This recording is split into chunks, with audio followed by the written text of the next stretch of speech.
What's up, y'all? Jamal Vibes. Wanted to take some time today. First of all, it is absolutely magical out here right now. There was no snow in the forecast when we set up to film, and here it is. It's coming down. We got this beautiful fire going. Just wanted to give you guys a fireside check-in, fireside chat. Talk a little bit about the importance of presence. Another one.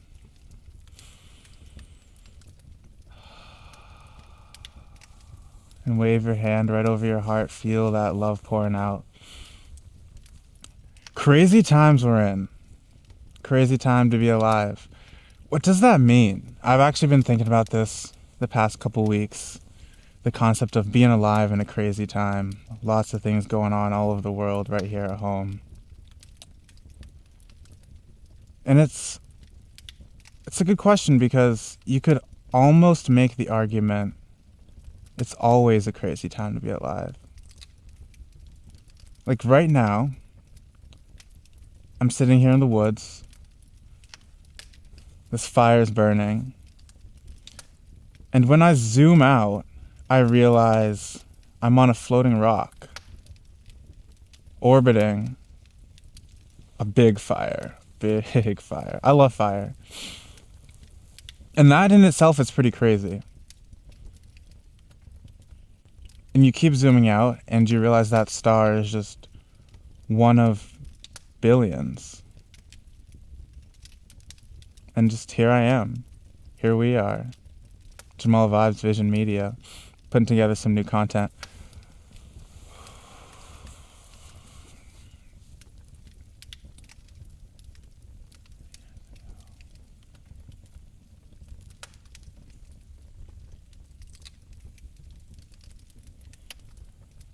A few years ago, actually we can back way up.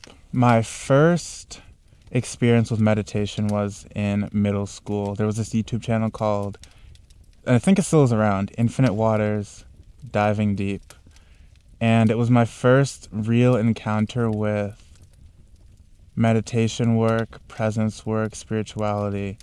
And then I came back to that type of content information in high school when I was running track, and I wanted to think about ways to perform my best without like all the anxiety and butterflies and jitters that I'll get before races, sometimes debilitating. And then in college I joined the school I was at. They had a meditation club, and I really started meditating regularly. And through that experience I learned the massive benefits that can come to your life from having a presence practice, and how it translates and propagates into the other areas of your life. And then more recently, I've really gotten into yoga. Yoga as the science of your inner energy work, beyond just the asanas and the poses, beyond just the physical part. But yoga as a whole, as a body of investigation and understanding of the world. One thing they say is equanimity is yoga. Equanimity is yoga. Equanimity, the ability to stay calm and present and balanced and even through the ups and downs of life. Yoga means union. Yoga means unity. Equanimity is yoga. Equanimity is oneness.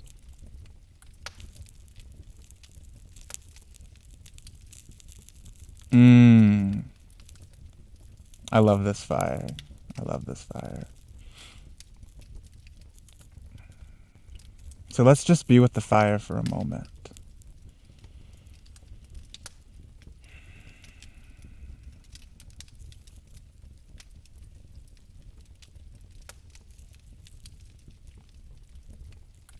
Your superpower is your ability to, rather than react to life's situations, to respond to them.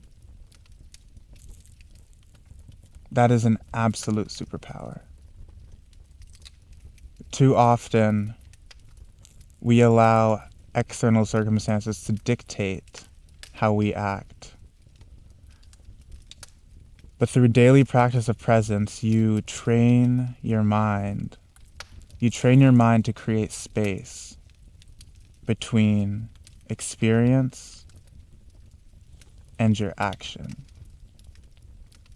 Instead of experience reaction, experience response, right?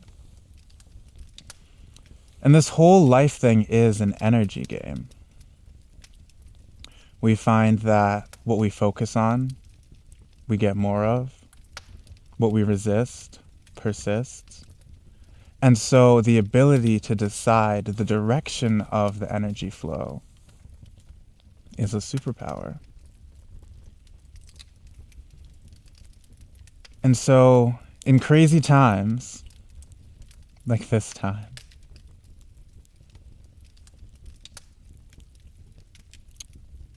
the practice of equanimity allows us to stop quote unquote negative energies and set new energies forth. Let me feed the fire.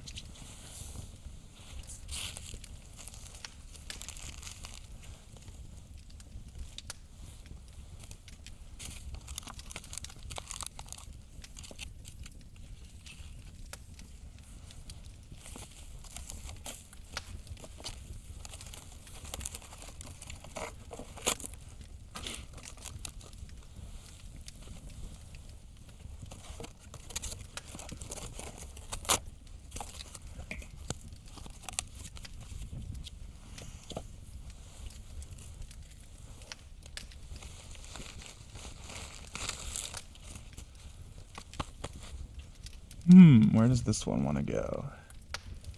I'll go right here.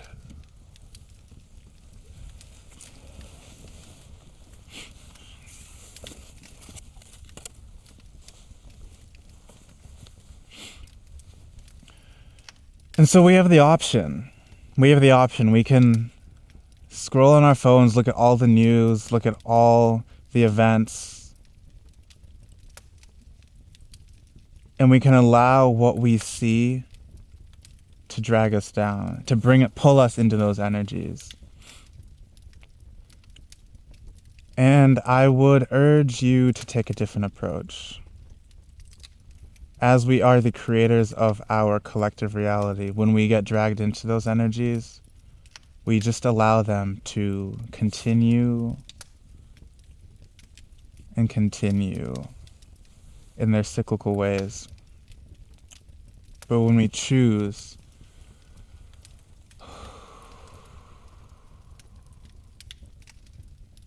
to not let the energy take us and pull us, but rather to meet the energy, to transmute it into something more beneficial, positive, helpful for this world,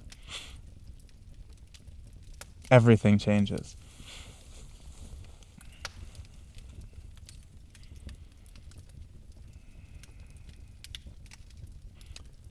There were experiences in the past that past versions of me reacted to, right? And through my practice of presence, of being here now, in similar situations, experiences when they come up, I'm able to see them for what they are, to not get lost in them, but stand back from them and witness them and say, you know, I'm just this little guy on a couple legs on this big planet. There is so much going on all the time, absolutely outside of my control. Can I be okay with that?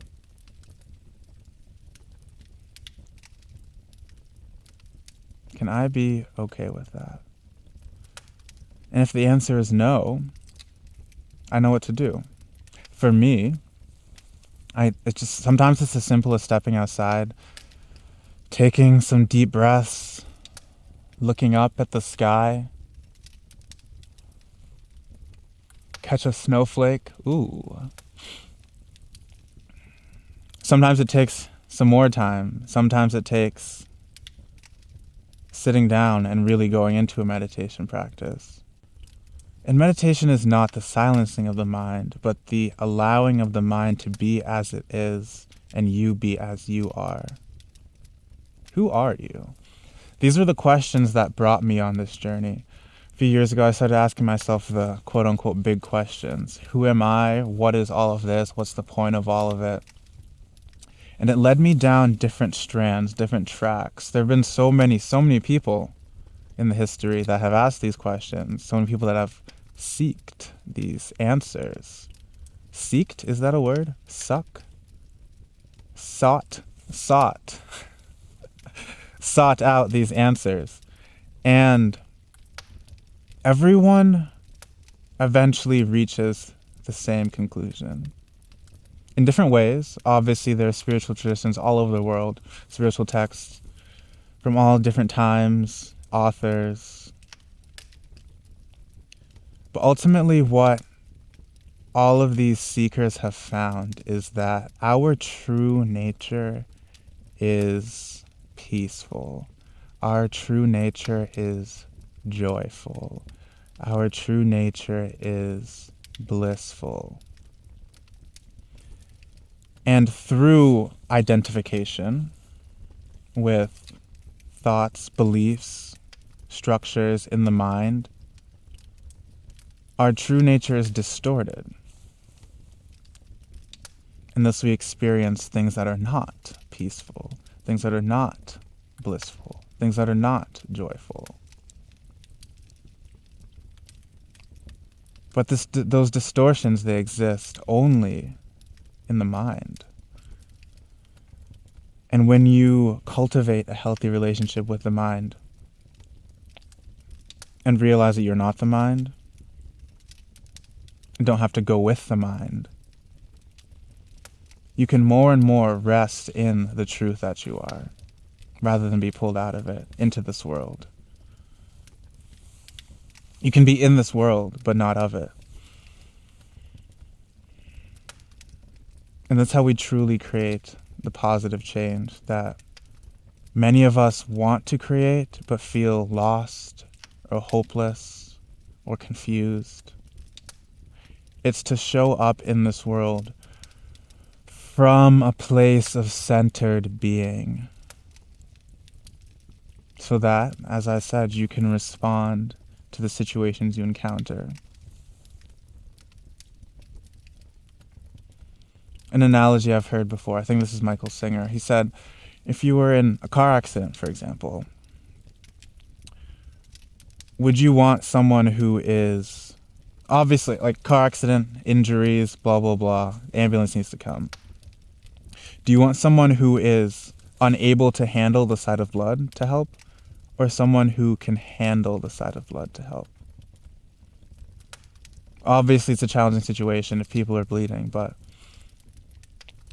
you are only helpful if within yourself first you can make peace with what is going on. If you cannot make peace and you try to act to help, are you helping? Or are you adding more confused, discombobulated, distorted energy to the situation? Can you bring peace to the situation? Can you bring presence to the situation? I think that should be the goal. And that's why it all starts with you. They always say, start with the man in the mirror, start with yourself. It starts with the self. And so if you can be a beacon radiating out into the world everywhere you go, your undistorted true self, that is the way to, as Gandhi said, be the change. Be the change. There is nothing to change. You will find when you embody who you are, who you were put here to be. And that looks different for all of us.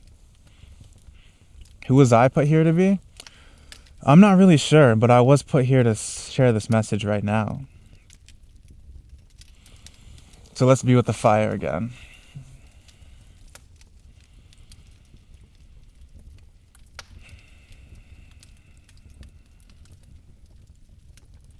This heat feels wonderful. Isn't that fascinating how fire, when fire is as it is, it can both bring warmth, energy, it can cook food, and it can destroy. So is fire good or bad? It all depends on how you look at it. And that same idea carries true for every single thing in this world. It is neither good or bad, it is neutral, and our perspective determines how we interact with it and what it is to us.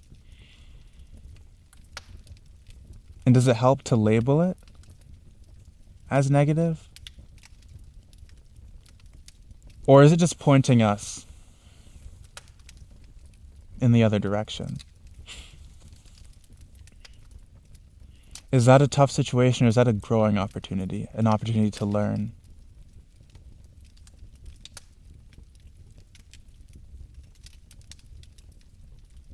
I don't know.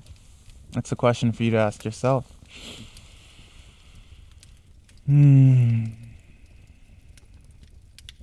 so we zoomed out before, and now I want to zoom in. No two snowflakes are the same. Right around me, just in this little vicinity, I guarantee there are millions of snowflakes.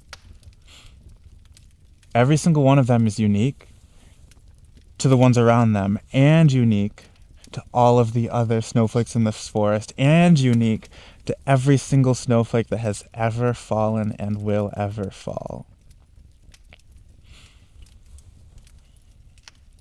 The expansiveness that is with us at all times is beyond conception. And so when we expand the frame of reference through which we walk through this world, we can aid in our journey of being more present. When we walk through this world constantly wrapped up in our own thoughts about our jobs, our families, school, whatever it may be in our little slice of the world, we can forget just how magnificent all of this is.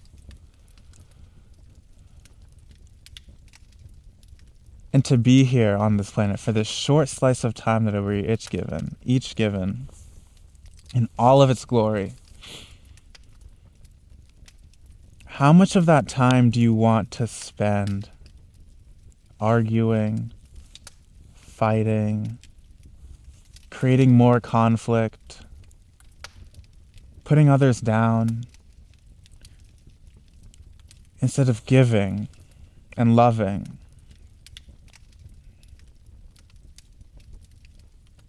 Like if you're lucky, you'll live 100 years. It's not very much time. Something else I like to think about is how many people there are on this planet. I think it's like 8.5 billion-ish now. 8.5 billion.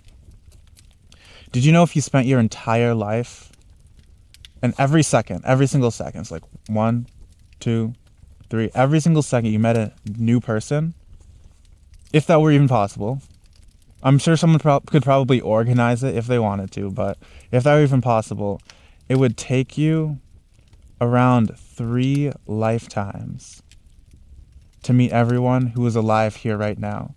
And every single week, thousands of people die and thousands of people are born. That's just human lives on this planet. Human lives on this planet. Not to take into account all of the plant life, all of the animal life.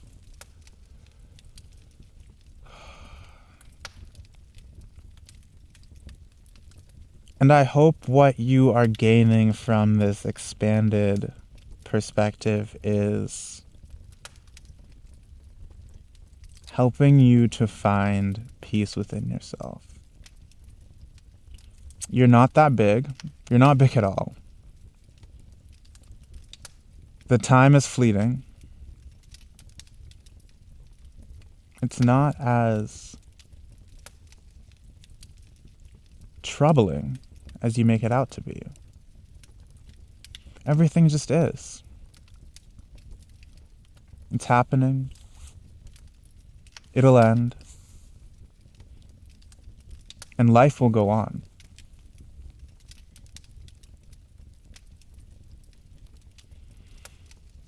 And so the more you can be here now,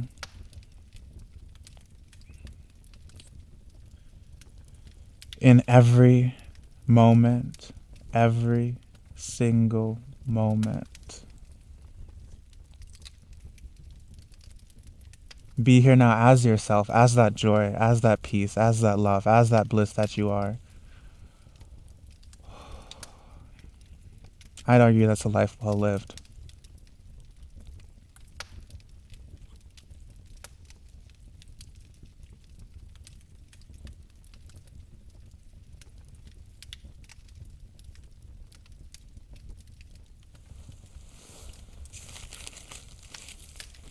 Ooh, we got just a couple little pieces of wood to put on this puppy. Where do I want to stick them? How about that right there?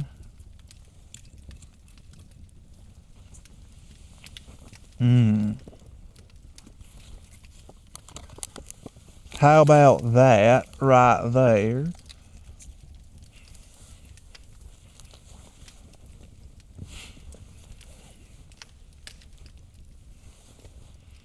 Ooh, hoo, hoo, hoo, hoo. The fire comes to life.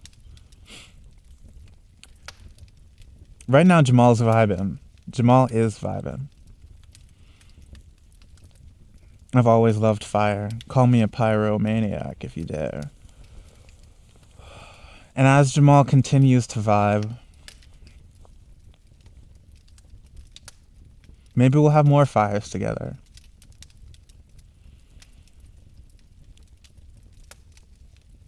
And so we've zoomed out and we've zoomed in.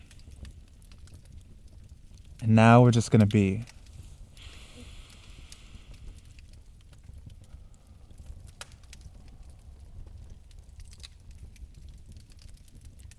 You can always return to your breath.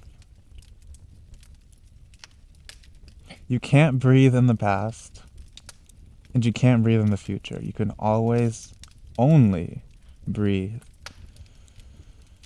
right now. And so if you feel lost, come back to that breath.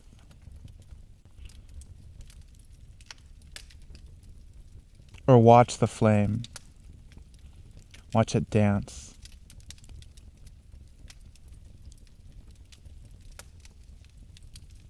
Whatever it takes for you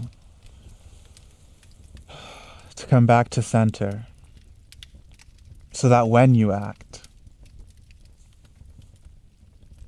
from a place of truth without distortion.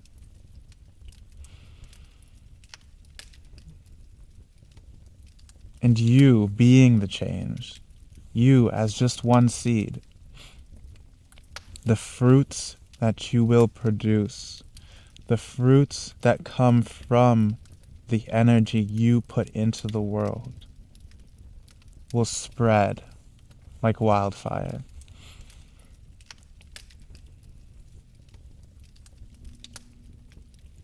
And when you take the energies of the world and allow them to guide you, you may or may not be led astray. Temporarily, for you can never truly leave yourself, who you really are. And so I ask that you be mindful, you be present, you ask yourself, where is this energy coming from? Where am I putting it? And what am I hoping to produce?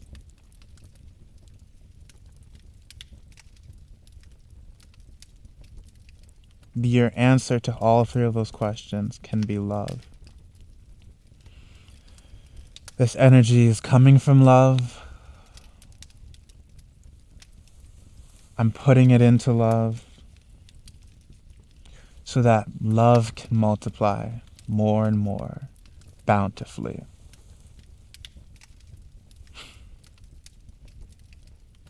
And if you make that choice, if you take that invitation that I hold out to you,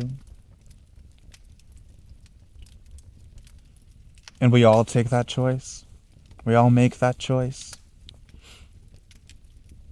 the world around us will reshape itself to be a reflection of the energy that we embody. And so allow the world to be crazy. Allow the world to be crazy as it is, and rest in your center, and everything will be all right.